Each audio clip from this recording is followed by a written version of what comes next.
Late Sunday afternoon, Malcolm X was murdered as he was about to address a nationalist meeting at the Audubon Ballroom in Upper Manhattan.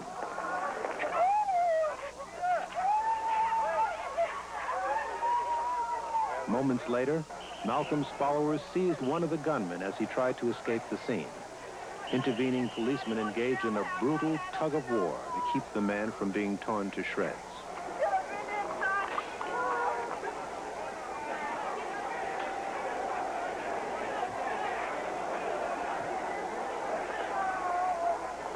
The cruel irony is that Malcolm was murdered by members of his own race, the very people he was fighting for with his extraordinary abilities. And that is the central theme of this documentary.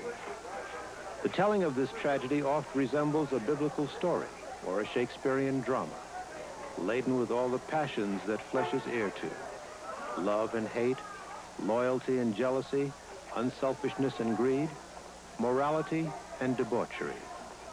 May we all profit in the telling of this story, resolving never to repeat its grievous mistakes.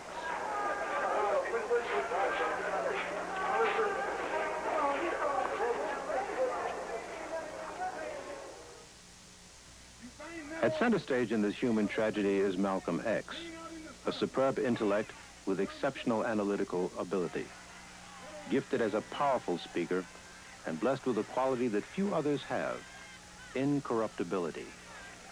Time would show, however, that Malcolm's glaring frailty lay in his blind devotion to the man who had salvaged him from a life of crime, Elijah Muhammad. Elijah then must also be accorded a dominant role here.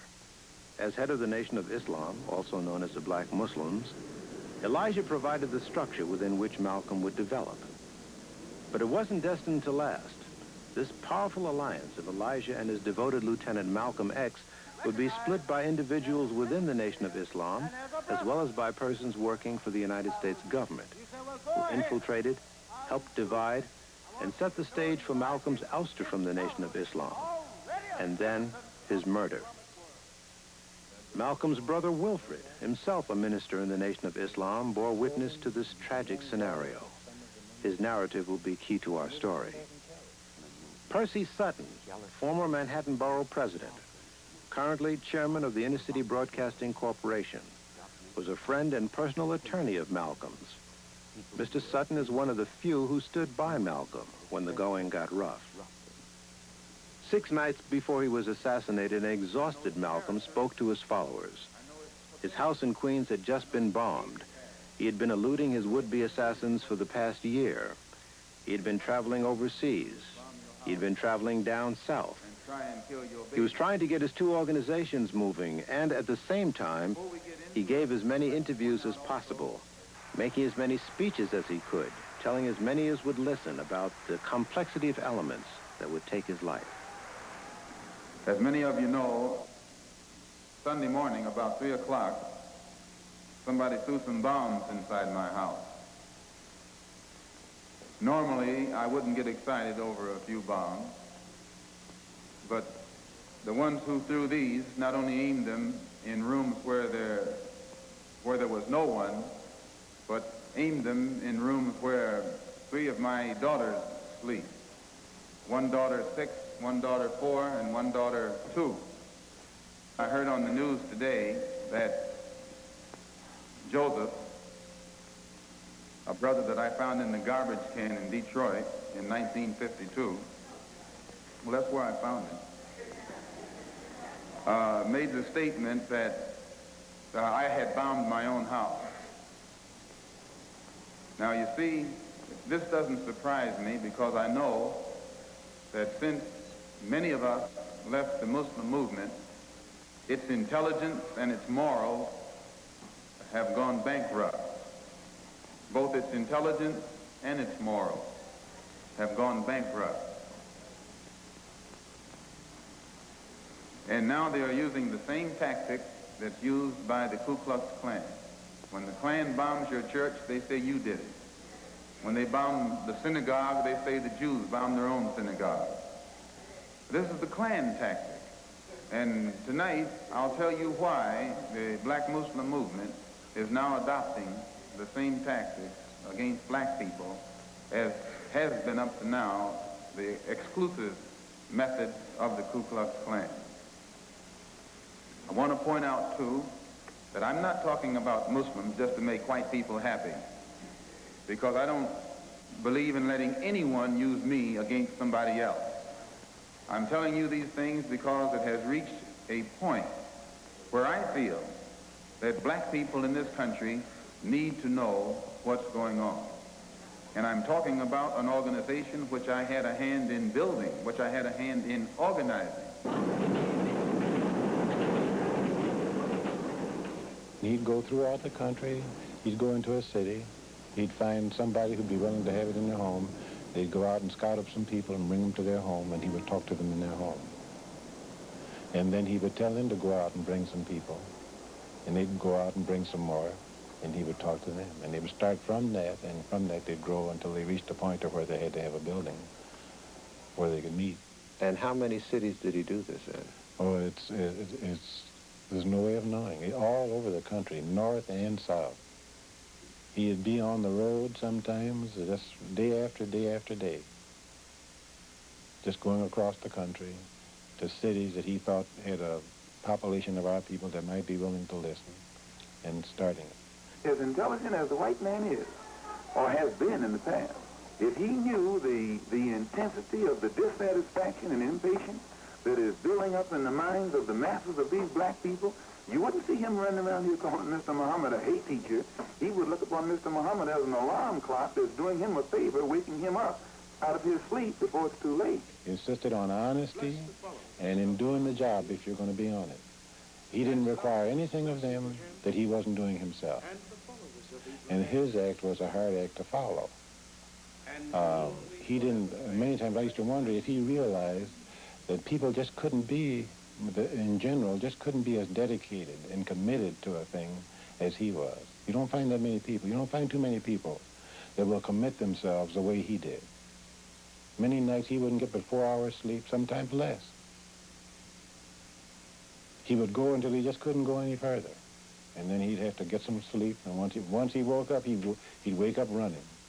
In the late of the night, I've had the chance to talk to him. In the early morning hours, I had the chance to talk with him. I do know that he was a loyal follower of the Honorable Elijah Muhammad to the extent that I perhaps wouldn't have been, or you perhaps wouldn't have been. A loyalty that was unusual. Representative Powell implied in a statement, I believe it was over the weekend, that he had summoned you to Washington to fill a gap in leadership. Is that correct? No, Adam Clayton Powell has never summoned me anywhere. Adam Clayton Powell could not summon me. The only man in America who can summon me anywhere is the Honorable Elijah Muhammad. The stick that I always used in presenting, representing, and defending the Muslim movement was the fact that it had the ability to reform the morals of the so-called Negro community. One time I mentioned to the messenger, I said, you know, sometimes the people need a chance to relax. Maybe I'll have some parties or something. I was just, or picnics, or just something to get away and break them and get a chance to relax some. And he told me, he said, you know what would happen? He said, if you let them get anywhere near what they used to do, he said, they'll go right back into it. He said, just like taking a fish out of water. He said, if you lay that fish on the bank, he's going to flop around till he gets back in the water. And he said, it's the same way these people will do. He said, if I let them have any kind of freedom, he said, they'll go right back to boogieing and drinking and everything else that they used to do. The teachings of the Honorable Elijah Muhammad is like nothing I have ever taken. It's a medicine. Right. You see, right. It's a medicine that has cured me of all my ills. Yes, because I was a sick man. That's right. And when I embraced the teachings of the Honorable Elijah Muhammad, these teachings cured me of these ills. Right. I'm a well man now. Right. And I feel good. That's right. As long as you stay with the doctor, you continue to. Yes, sir. Yes, right. sir. The so-called American Negro have to be completely re-educated. He have to be completely made over. The messenger had already spoken that the hair should be cut in a neat manner. But Malcolm began to really emphasize the fact that it should be short. He said this showed that you didn't have a lot of vanity. Even though I went only to the 8th grade in school, Allah blessed me to write the Messenger magazine, and also blessed me to be the one who originally started Muhammad Speaks newspaper. And there was a time when I could write this entire paper myself with no office whatsoever other than a room in my basement. The messenger himself said many times, publicly, that Malcolm had made him a very wealthy man, and this was true.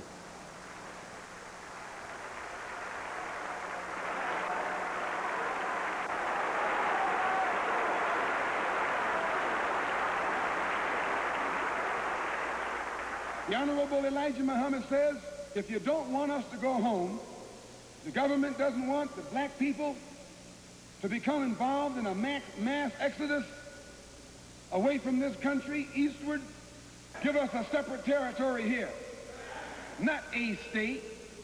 I've never heard Mr. Muhammad say a state or 3 states.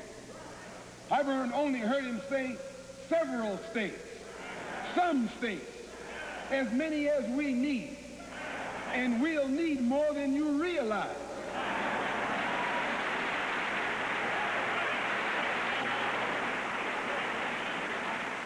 This is one thing that worried him sometimes. He used to say, later on, if I'm dead or something, he said, people are going to think that I'm what they saw on television. He said, they're going to think that's because he says the press and the media always takes out the part that shows me as if I'm some defiant, someone that's ready to jump on someone all the time, a radical.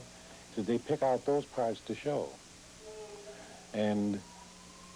But they said they never know the real me.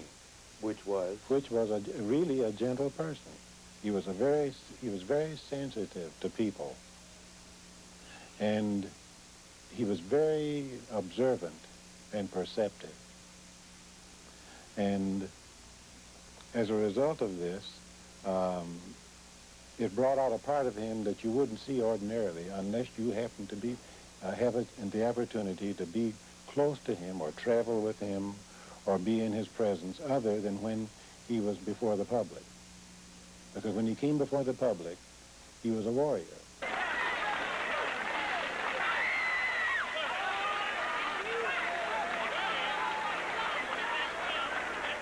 We're trapped. We know no way out. So we get a wine bottle. We get a whiskey bottle. Or we stick a needle in our arm. Or we smoke pot. Trying to find an escape from the hell that the white man has given us for 400 years here in America. So this is a false escape. The Honorable Elijah Muhammad is offering a real escape. Not only a real estate, but a real escape right here on this earth. He says that the government itself is responsible for the poverty that makes you and me turn to alcohol, to dope, and to crime. The government is responsible for the bad housing conditions that exist here in Harlem. The government is responsible for the rats that bite our little children and the cockroaches that eat better than we do. The government is responsible. The government is responsible for the bad food that's sold here in Harlem at the highest prices. The government is responsible. Nobody responsible but the United States government. Look, all of the one who is the author of all of the vice, all of the immorality, all of these criminal acts of indecency that take place in our community. Don't look for the author in Harlem. Go downtown and look for him in City Hall. The one that's posing as your friend by day and responsible for your drunken condition by night. The one who's posing as your friend downtown, but who's the responsible for your unemployed and poorly housed condition uptown. And brothers and sisters, if you don't find him in City Hall, look for him in Albany, in the State House, or look for him in Washington, in the White House. I'll show you the man that's responsible for your problem. He got blonde hair, he got blue eyes, and he got pale skin. Some of them standing behind you, some of them standing in front of you. Some of them standing on the side of you. Some of them in uniform and some of them out of uniform. Those are the ones responsible for it.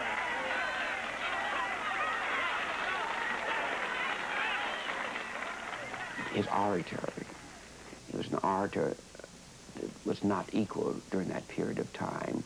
His tactics... That's a broad statement. That was not equal during that period of time, yes. And you heard them all. Yes, I've heard Martin Luther King. I've always thought of Dr. King as the best orator from the academy. That is, who had been trained to be an orator, who had had exposure, who had a doctor's degree. But Malcolm X, on the other hand, had a bit more flexibility. Malcolm X could speak to Dr. King, or he could speak to street people. They call Mr. Muhammad a hate teacher because he makes you hate dope and alcohol. They call Mr. Muhammad a black supremacist because he teaches you and me not only that we're as good as the white man, but better than the white man. Yes, better than the white man. You are better than the white man. And that's not saying anything. That's not saying, you know where just to be equal with him. Who is he to be equal with? You look at his skin. You can't compare your skin with his skin. While your skin look like gold beside his skin.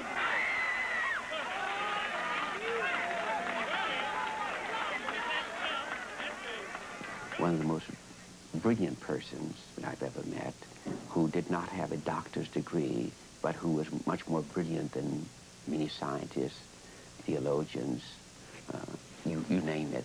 Mr. Muhammad teaches us that man is judged by his conscious behavior, and the conscious behavior collectively of the white race toward non-white people has been the type of behavior that is practiced only by a devil or devils.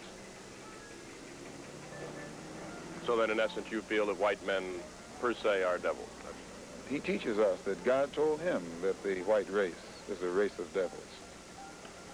Teaching this kind of a doctrine of hate and a doctrine of separationism, is bound to inflame the passions of people, wouldn't you imagine? The deeds that the white man has committed against black people is what is inflaming black people. There's no teaching inflames anyone. It's what you do to a man that inflames him. And if the white man wants black people to love him, then he should do something to warrant that love. The entire Negro population, the group, feels the way you do about it. I think they're probably more than willing to take their share of the world that's available to them and enjoy themselves in it. How about you? I have no comment on If he doesn't think that very many Negroes think like I do, then he is being mighty naive. Do you think that Negroes are going to continue to live in a society where dogs can be sicked on them at will and not do something about it? You're out of your mind. Is there anyone here that would like to comment after having heard what Mr. X said? No, I don't. How about you, sir? Would you like to comment? I don't agree with him because I'm not a follower of Muhammad myself. I think that all people have been mistreated in some form or another. But I don't agree with him. I don't follow Muhammad. I don't think anyone should follow one man. I think they should follow their own conscience. I think the main problem of most Negroes is that they feel sorry for themselves. And I think that this keeps them back much more than they would be if they didn't feel so sorry for themselves. If Martin Luther King, Roy Wilkins, or any of these compromising Negroes who say exactly what the white man wants to hear is interviewed anywhere in the country, you don't get anybody to offset what they say. But whenever a black man stands up and says something that white people don't like, then the first thing that white man does is run around to try and find somebody to say something to offset what has just been said. This is natural, but it is done. What was it that turned Elijah against Malcolm? I don't think that was self-generated. He was continuously being preyed upon. His mind was continuously being preyed upon. By members of his family and other of the laborers or officials that were close to him. And they were continuously feeding his mind and turning him against Malcolm. Feeding his mind with everything they could. They would turn him against Malcolm. But his officials and his family there in Chicago were the ones who were jealous. They were opportunists more than anything else. And they didn't see the chance to exercise this as long as he was around. So what began to happen? Anything they could find that they could report back to headquarters that might make him look in a bad light, they would do it. Do you think that might have been goaded and fed by infiltrators within the nation? Sure, no question about it. I think that Mr. Hoover was at work, other government agencies were at work, and there were persons, I'm sure there were some rich Americans and rich persons from other parts who saw him as a threat to the capitalist system. And as a result of this, perhaps had their own people in there goading, disrupting. I think it would not have been too difficult to have had people there at Elijah Muhammad's side, people who were not true believers, but who were there saying, look what Malcolm is doing. Malcolm is acting like he's the leader, and that you aren't the leader, sir. And if you're beginning to grow in age, and you hear people telling you this, it takes a good deal of strength that you may not have to resist seeing Malcolm not as the friend that he truly was, and I can attest to, but as an enemy who was trying to take over the throne. None of them had ever been the friend or been the servant to Messenger Elijah Muhammad that Malcolm had been. And they weren't trying to help the messenger in doing that. They were trying to cut Malcolm off from him and get him out of the way so that they could, in their opportunist way, take advantage of the situation. Did you have a sense that Elijah was envious of Malcolm? Oh, I think there's no doubt that he was envious of Malcolm. This, unfortunately, is part of the history of mankind. In the jungles, we have it in animals. We have the old boar who no longer can procreate, and the young boar is there coming along. First he fights him off, tries to knock him out so that he's not with the herd anymore, and then he's gone. In humanity, we have the people who are in power, and then there's that bright young person who's coming along. They feel that the person in power feels that he or she is going to be disposed of. They fight, and they keep the person from rising. The old, unfortunately, sometimes don't want the young to rise up and be powerful because they're afraid of being displaced. I think certainly there's no question in my mind that the Honorable Elijah Muhammad was unhappy with the power of Malcolm X. He called me up from Chicago one day, and he told me, he says, I want you to meet me at the airport. He said, I'm on the way out back to the East Coast. He was in Chicago. He said, I'm on my way back to the East Coast, but there's something I want to talk to you about before I go there. So I'll get my ticket in a way where I can stop off and lay over in Detroit for a short time.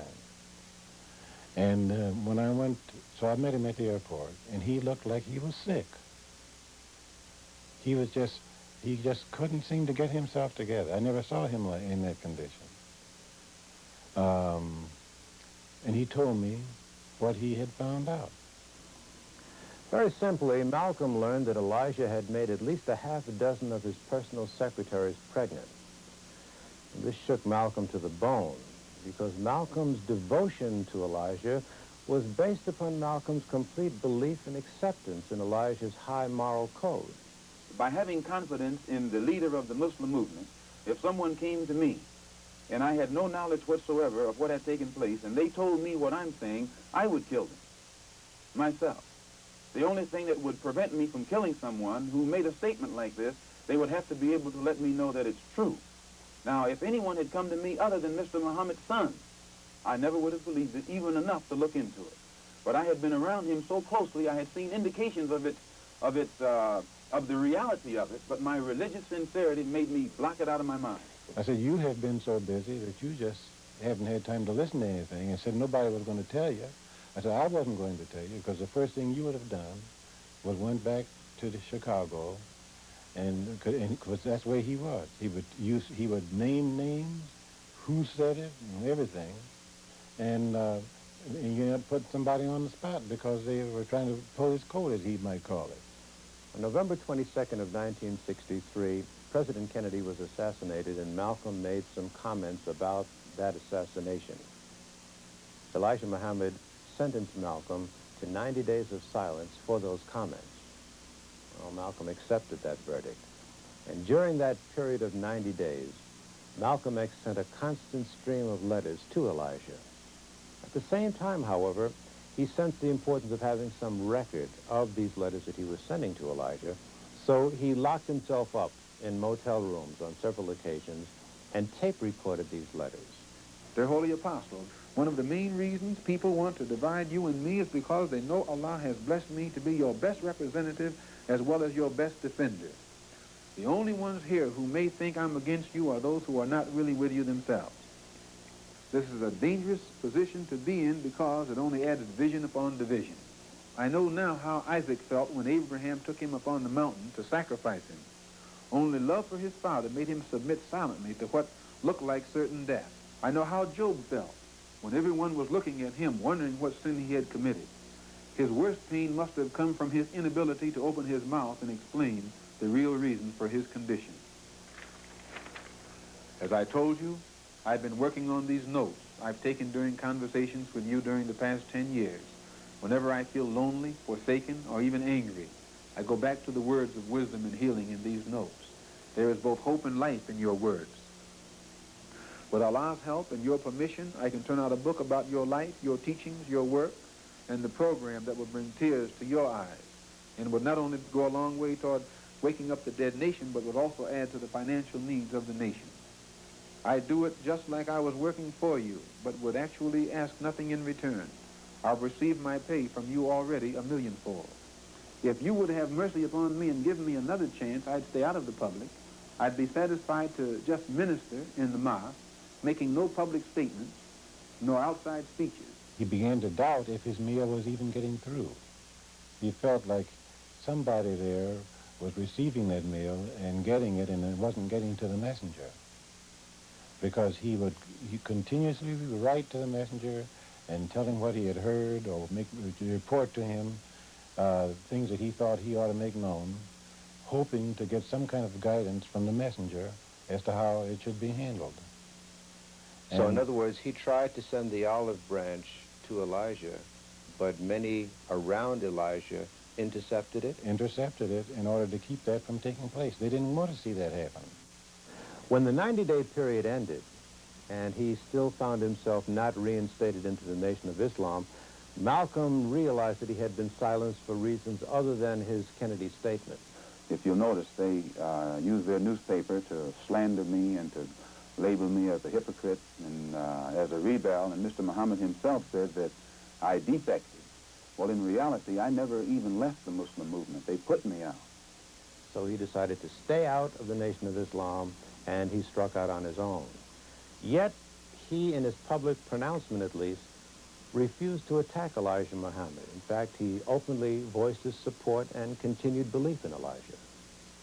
I'm a believer in the Honorable Elijah and follower of the Honorable Elijah Muhammad. I'm still a Muslim. My religion is Islam.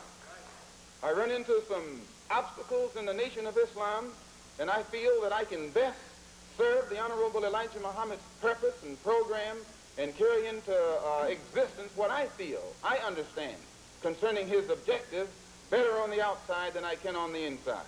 And now that I have the independence of action, it's my intention to work with everybody or against everybody, whatever the case may be, to try and get some kind of immediate solution to the problems that are confronting our people. I told him then, I said, the best thing for you to do is take your family and leave here. Go to Africa or anywhere and let this thing cool down. Immediately, I saw the need for a base. And so, since I am a Muslim, and I knew that I could never stand up in public and represent Mr. Muhammad anymore, and at the same time, I didn't at that time want to say why I couldn't represent him, I knew, as his son told me, Wallace Muhammad, that the only salvation for the Muslims, they would have to turn toward the Orthodox religion of Islam. And it was Mr. Muhammad's son, Wallace Muhammad, who encouraged me to make the pilgrimage to Mecca and get myself orientated into the knowledge of the Orthodox religion of Islam. And at the same time, since I was a nationalist, I had to have a better knowledge of what the attitude of Africans was toward our people in this country, so I made a tour through the African nations. In Egypt, I had an audience with President Gamal Abdel Nasser for about an hour and a half. In Tanganyika, I spent 3 hours with Julius Nyerere. I flew from Tanganyika and Zanzibar to Kenya with Prime Minister Jomo Kenyatta, who's now President Jomo Kenyatta, and Dr. Milton Obote, who's the Prime Minister of Uganda. When I was in Nigeria, I had an audience with President Ezekwe, and in Ghana, I had an audience with President Kwame Nkrumah, and in Guinea, I lived at President Sékou Touré's oceanside home for 3 days.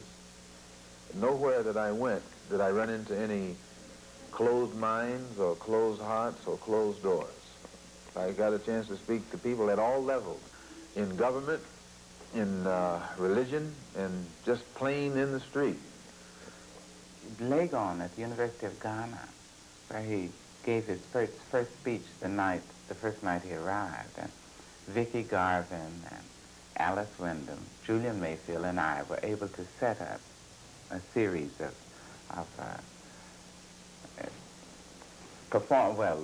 lectures, appearances. The first night, a number of people came prepared to have their fists balled up and their jaws clenched, Ghanaians. And Malcolm just simply told his story. And the people stood and shouted, and there wasn't a full house. The next night, there was a full house. 2 days later, there were overflow crowds in the street.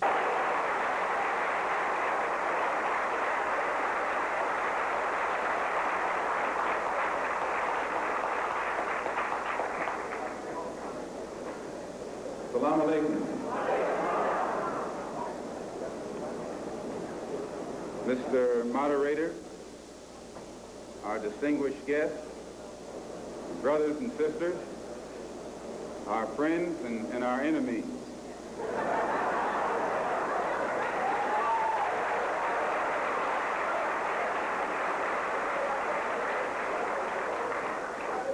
Everybody is here.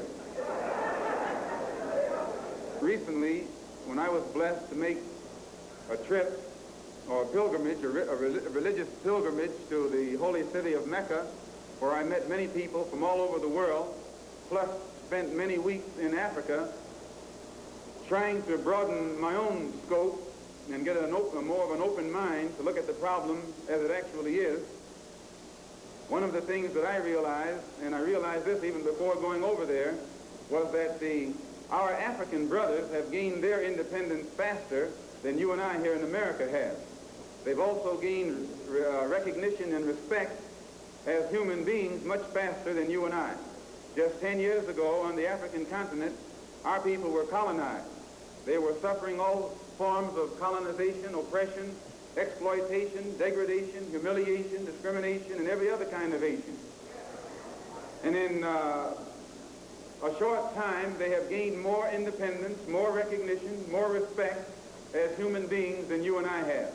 And you and I live in a country which is supposed to be the citadel of education, freedom, justice, democracy, and all of those other pretty sounding words. So it was our intention to try and find out what was our African brothers doing to get results so that you and I could study what they had done and perhaps gain from that study or benefit from their experiences. The purpose of our organization is to start right here in Harlem, which has the largest concentration of people of African descent that exist anywhere on this earth. There are more Africans here in Harlem than exist in any city on the African continent, because that's what you and I are, Africans.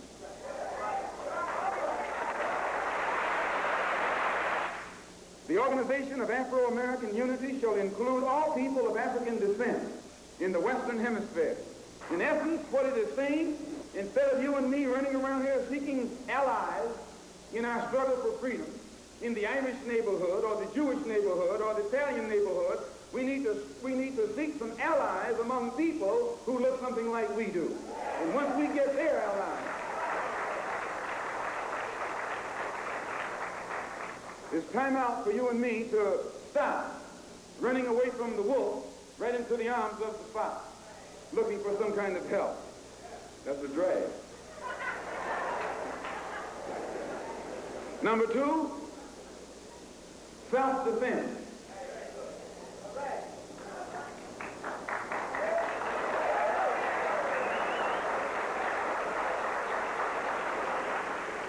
Since self-preservation is the first law of nature, we assert the Afro-American's right to self-defense. The Constitution of the United States of America clearly affirms the right of every American citizen to bear arms. And as Americans, we will not give up a single right guaranteed under the Constitution. The history of unpunished violence against our people clearly indicates that we must be prepared to defend ourselves, or we will continue to be a defenseless people at the mercy of a ruthless and violent racist mob. Malcolm's development as an African nationalist grew by leaps and bounds. Following his second African trip, he displayed a sophistication and understanding of the liberation struggles that were erupting on the African continent. For example, in the Congo upheavals, Malcolm attacked CIA tactics that had caused that nation's legitimately elected premier, Patrice Lumumba, to be deposed and then assassinated. Congolese have been massacred by white people in the Congo for years and years and years. And if the shoe is now on the other foot, only thing I can say is it's like chickens that always come back home to roost. Do you personally feel, though, that there's some shame or involvement here or some guilt associated with the killing of other human beings? I think that the white people should be ashamed of the deplorable situation that has been existing in the Congo, which is not the fault of the Congolese, but which is the result of instigation by European powers who are fighting each other over the mineral wealth of the Congo. And now to make it appear that the Congolese themselves are criminals or brutes because they're reacting to these injustices that they've been victimized by is again ducking the question. I was with him in Detroit once. I remember him talking in Detroit about the fact that Lumumba had been killed and Tshombe had been used as a tool to overthrow him. He was talking at that time about the CIA. He was talking about how people in major powers use African leaders.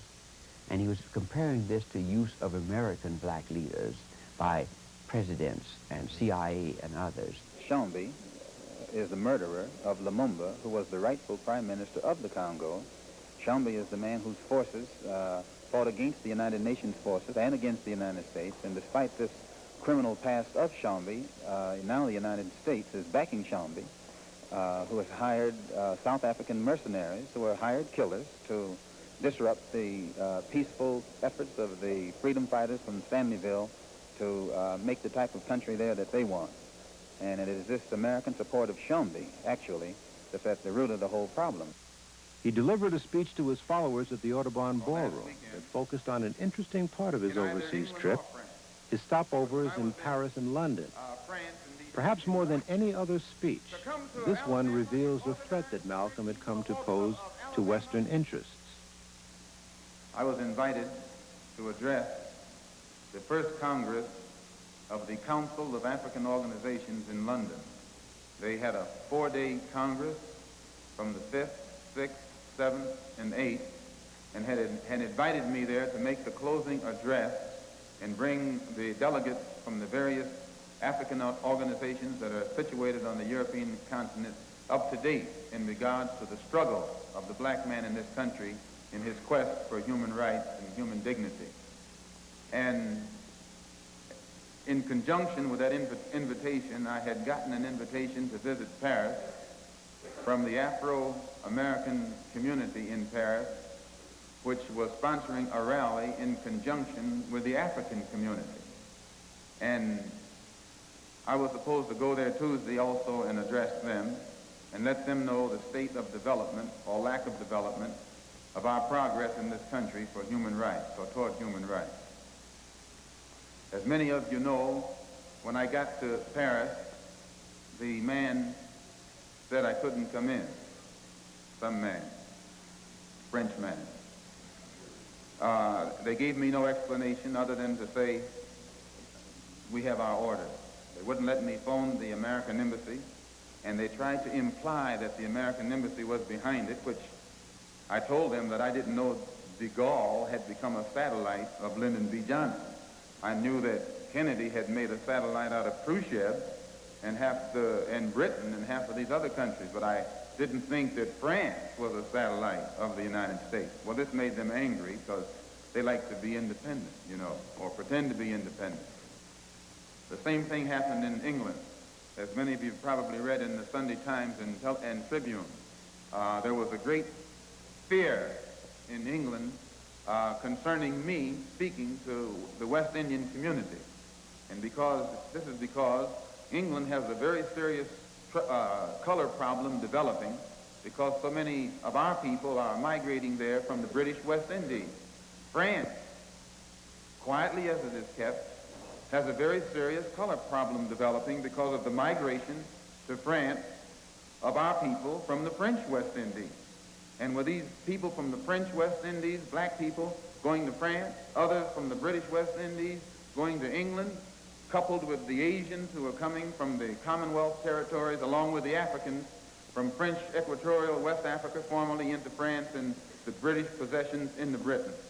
There's a large, increasing number of dark-skinned people swelling the dark population of France and Britain, and it's giving them a great deal of cause for worry. The only difference over there and over here being that no one of black skin in France has ever tried to unite the dark-skinned people together. Neither have they done so in England. So you can somewhat see what their fear is. No effort has been made to unite the Afro-American community or the American Negro community with the West Indian community, and then those two communities with the African community, and those communities with the Asian community. This has never been done. Think for a moment of the threat Malcolm now posed to Western interests. In a short time, he had clearly won over Africans wherever he spoke and was organizing them. He was amidst doing the very same thing with Africans in France and England. And he had a similar agenda for African descendants in the Caribbean, Central, and South America. Moreover, he was building a base here in the United States and was forming alliances with a broad spectrum of blacks in this nation, including the Student Nonviolent Coordinating Committee and with the Reverend Dr. Martin Luther King, Jr. Given time, he might have been able to unify all of these factions. But there's the rub. Concurrently, elements within the Nation of Islam were closing in on Malcolm. The black Muslim movement tried to kill me in Los Angeles airport while I was in the company of the Los Angeles police. The Los Angeles police stopped the TWA airlines from taking off. They slipped me into a private room onto the plane through the basement because of the presence of these persons in the airport who were completely heedless of the presence of the police. Now, this airliner was held up an hour and a half. Every passenger aboard it was taken off. His luggage was searched. I was kept on the plane. My luggage was searched. And then the TW Airlines security agent flew to Chicago from Los Angeles with me. I was met at the airport in Chicago by the Assistant Attorney General of the state of Illinois and at least 20 different detectives. I was held in their custody for 24 hours. I appeared on the Cup Sonnet show. When I came out of the studio, officials of the black Muslim movement in Chicago even tried to attack the police to get at me. Police department from coast to coast in this country have the black Muslim movement well infiltrated, just as they have any other group well infiltrated. They are well aware of these plots and discussions that take place. From thenceforward, it was only a matter of time for Malcolm. Although many today will insist that they were in Malcolm's corner, the truth of the matter is that there were only a handful who were genuinely loyal to him and tried to protect him. Meanwhile, those who were stalking Malcolm's life drew in ever-narrowing circles. The various ones that Malcolm had kept the pressure on to keep them straight and to try to be an example of what they were teaching, when they saw the chance, when they saw, as Malcolm used to say, when they smelled his blood, just like rats do, they were ready to start eating his flesh. And they did everything they could to bring him down. Never have the Muslims anywhere in the country gotten any kind of instruction from the national office or headquarters on how to defend themselves when they are attacked by outsiders. The only times the Muslims have ever been given any instructions to commit violence is when that violence is directed against a fellow Muslim. He thought he was the cause of them being involved. And he had encouraged people to give money that they shouldn't have given, people who had taken money from their families that they should have been spending on their families, and had put this money into the nation to help build what they looked for as the future nation where they would all have an opportunity in. So he felt responsible to do what? And he felt responsible to make them know what was taking place so that they wouldn't continue to do this. Even if his life? Even if his life was at stake. And you couldn't turn him around. Well, I very much doubt that any of his followers who really are aware of what he has done would continue to follow him. He may try and justify it by saying that he's a Muslim, and that a Muslim has a right to these wives. If this were the case, these sisters should not have been humiliated. These sisters have been looked upon for the past 5 years, or 6 years, or 7 years as being guilty of having committed fornication. They have been debased. They have been degraded. I have heard him himself refer to them as having disgraced him. So if they were his wives, he should have given them a position of respect so that all of his followers would respect them and that they would have the protection of his followers today. Well, we say that if he wants to talk against Muhammad, then he might jeopardize himself with the public, because there are many people living in America today that have benefited gainfully. And today, they walk with their chest out and their chin up. This is because they have, for the first time in 400 years, a man of strength and integrity that they can follow and honor as a leader. Then you wouldn't put it past some of your followers to try and get Malcolm? I wouldn't put it past a Christian to punch somebody out for talking about Jesus, just outrightly. I'm in the house that was provided for me. Although we're in a court battle, they're trying to get it back. And I have made this statement to them concerning the house, that they could have it. If they would take me back, if they would permit me to come before the Muslim movement, the rank and file, and explain or defend myself against all of the charges that they've made against me, they could have the house. But they are going contrary to their own laws by standing up in the mosque and indicting me, but never giving me a chance to defend myself. And they say that no one can judge me but Mr. Muhammad. In this case, Mr. Muhammad can't sit as judge because he's involved in the case. Malcolm's house was firebombed. He and his family barely escaped with their lives. This left Malcolm all but defenseless, and with the agony of knowing that his life would soon end, not at the hands of white racists, but at the hands of some of his own people. Yes, there were elements within government surveillance agencies that were orchestrating and allowing events to transpire.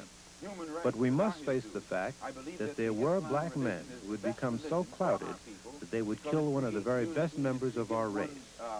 Black men who, as Malcolm said, never raised their fists against the Klan or the White Citizens Council. Somehow, however, they found the militancy to murder a man of the caliber of Malcolm X. Oh, yes. I probably am a dead man already.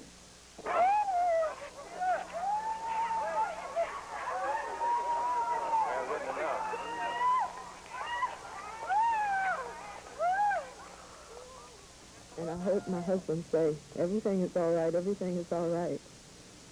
And someone about third or so that was seated in about the third row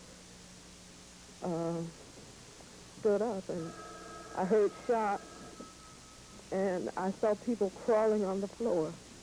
And so I got down too. But then when I was looking out and I saw someone looking amazement to the front, I knew they had shot my husband. And my children were crying, you know, what's going on, are they going to shoot us? And I just knew they had shot him. Mrs. Shabazz, do you believe it was the black Muslims who assassinated your husband?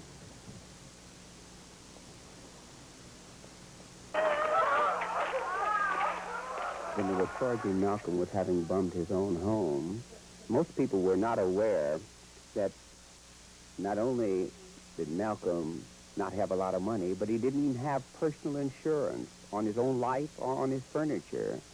And I think this might indicate to some degree his dedication and the unlikelihood of him having bombed his own home, unless you want to believe he shot himself today as well.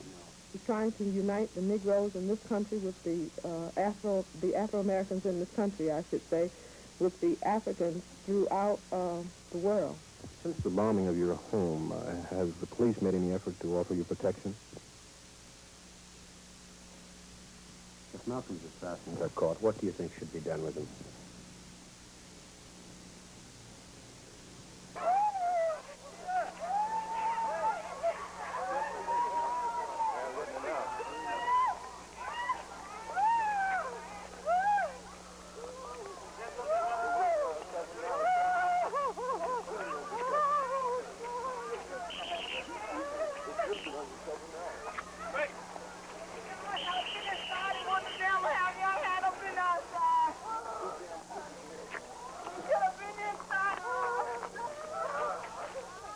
Share your thoughts on what you've seen. Let us know what you think about this week's Like It Is with Gil Noble. Log on to www.7online.com. Click on the Like It Is icon.